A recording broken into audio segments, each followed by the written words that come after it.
வணக்கம் ஆபிரகாம். அதான் America August 27, அதாவது நாளை முதல் இந்தியாவிலிருந்து இறக்குமதி செய்யக்கூடிய பொருட்களுக்கு கூடுதலாக 25% வரியை விதிக்கின்றது. இது எந்த மாதிரியான தாக்கத்தை ஏற்படுத்தும் என்பது பொறுத்திருந்து பார்க்க வேண்டிய ஒன்று.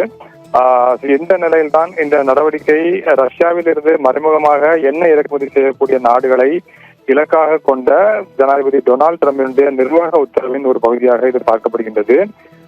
புதிய வரி ஏற்கனவே உள்ள 25% வரிக்கு மேல் இருக்கும். இது இந்திய பொருட்களுக்கான வரி விகிதத்தை தற்பொழுது மேலும் 25% அதிகரித்தன் மூலம் 50% இரட்டிப்பாகின்றது. பல துறைகள் இதனால் பாதிக்கப்படக்கூடும் என்ற ஒரு ஐயப்பாடு இருந்து கொண்டிருக்கின்றது. குறிப்பாக வாகனத்துறை அமெரிக்காவிற்கு கிட்டத்தட்ட 2.2 பில்லியன் மதிப்புள்ள வாகனம் மற்றும் பாகங்கள் ஏற்றுமதி பாதிக்கப்பட வாய்ப்பு இருப்பதாக தகவல் தெரிவிக்கப்படுகின்றது. அதிகரிக்கக்கூடிய வரிகளால் ஆடை தொழில்கள் சவால்களை எதிர்கொள்ளக்கூடும் என்றும் கணிக்கப்படுகின்றது. அமெரிக்காவிற்கு இந்திய ஸ்மார்ட் போன் ஏற்றுமதி அதிக விலை கொண்டதாக மாறக்கூடும் என்றும் கூறப்படுகின்றது.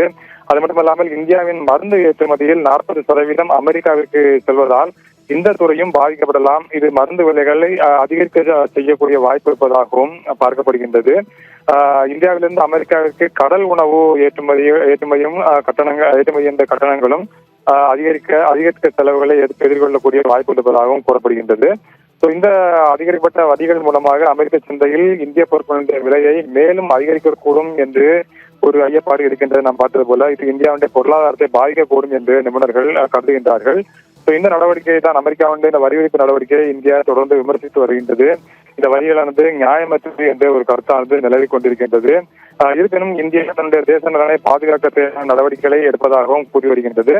இந்த நிலையில் தான் அமெரிக்காவுடைய வரிகளால் இந்தியா மீதான தாக்கம் குறித்து பிரதமர் நரேந்திர மோடி தலைமையில் ஆலோசனை மேற்கொள்ளப்பட இருப்பதாக தகவலானது தெரிவிக்கப்படுகின்றது. பிரதமர் அலுவலகத்தில் உயர்மட்ட கூட்டமானது நடைபெற இருப்பதாக தெரிவிக்கப்படுகின்றது. அமெரிக்காவில் இருக்கக்கூடிய அதிக வரிகளை எதிர்கொள்ளும் இந்திய ஏற்றுமதியாளர்களுக்கான நிவாரண நடவடிக்கைகளை மறு ஆய்வு செய்வதற்காகவே இந்த கூட்டமானது நடைபெறுவதாக தெரிவிக்கப்படுகின்றது. நாளை முதல் 50% வரி இருக்கு. நான் பார்த்தது 50% வரும் வரியாக இருக்கும். இந்திய ஏற்றுமதியாளர்கள் மீது இந்திய வணிகங்களில் இருக்க குறிப்பாக வாகனம், ஆடைகள், ஸ்மார்ட் போன்கள் மற்றும் மருந்துகள் போன்ற துறைகளில் இந்த கட்டண உயர்வின் விளைவுகள் குறித்து அரசாங்கம் மதிப்பிடும் என எதிர்பார்க்கப்படுகின்றது. இந்த கூட்டத்தின் போது மதிப்பிடப்படும் என்று எதிர்பார்க்கப்படுகின்றது. அது மட்டுமல்லாமல் குறிப்பிட்ட தொழில்களுக்கான இலக்கு ஆதரவு மற்றும் நிதி உதவி போன்ற சாத்தியமான அந்த உதவிகளை மேற்கொள்வதற்கான வாய்ப்புகள் குறித்தும் கட்டணங்களுடைய தாக்கத்தை குறைப்பது குறித்தும் இந்த கூட்டத்தில் ஆராயப்படும் என தகவலானது தெரிவிக்கப்படுகின்றது. இது போன்ற ஒரு நிலையில் தான் அமெரிக்காவுடைய வர்த்தக பதட்டங்கள் அதிகரித்து வரக்கூடிய சூழ்நிலையில் இந்திய விவசாயிகள், சிறு கடைக்காரர்கள் மற்றும் தொழில் முனைவோரை பாதுகாக்க பிரதமர் நரேந்திர மோடி ஏற்கனவே தன்னுடைய உறுதிப்பாட்டை வெளிப்படுத்தியிருந்தார். சுயசார்பு மற்றும் இந்தியாவில் தயாரிக்கப்பட்ட பொருட்களை ஊக்குவிப்பதன் முக்கியத்துவத்தையும் அவர் வலியுறுத்தியிருக்கின்றார். இந்த நிலையில் தான் ஏற்றுமதி சார்ந்த ஆலைகள் மற்றும் சிறு மற்றும் நடுத்தர நிறுவனங்களை இதுபோன்ற பிரச்சனைகளிலிருந்து பாதுகாப்பதில் இந்திய அரசாங்கம் கவனம் செலுத்துவதாக கூறப்பட்டிருக்கிறது. நேற்றும் கூட ஒரு உரையில் பிரதமர் நரேந்திர மோடி எவ்வளவு அழுத்தம் வந்தாலும் நாம் ஒரு வழியை கண்டுபிடிப்போம் என்று கூறியிருந்தார். விவசாயிகள், கால்நடை வளர்ப்பவர்கள் மற்றும் சிறு அளவிலான தொழில்களுடைய நலன்களுக்கு அரசாங்கம் முன்னுரிமை அளிக்கும் என்று பிரதமர் உறுதிபட தெரிவித்திருக்கின்றார்.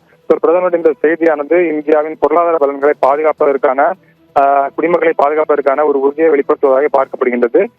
இந்த நிலையில்தான் இந்த வரி விதிப்பானது என்ன மாதிரியான தாக்கத்தை ஏற்படுத்தும் என்பதை பொறுத்திருந்து பார்க்க வேண்டும். ஆபிரகாம், தகவலுக்கு நன்றி மித்ரன்.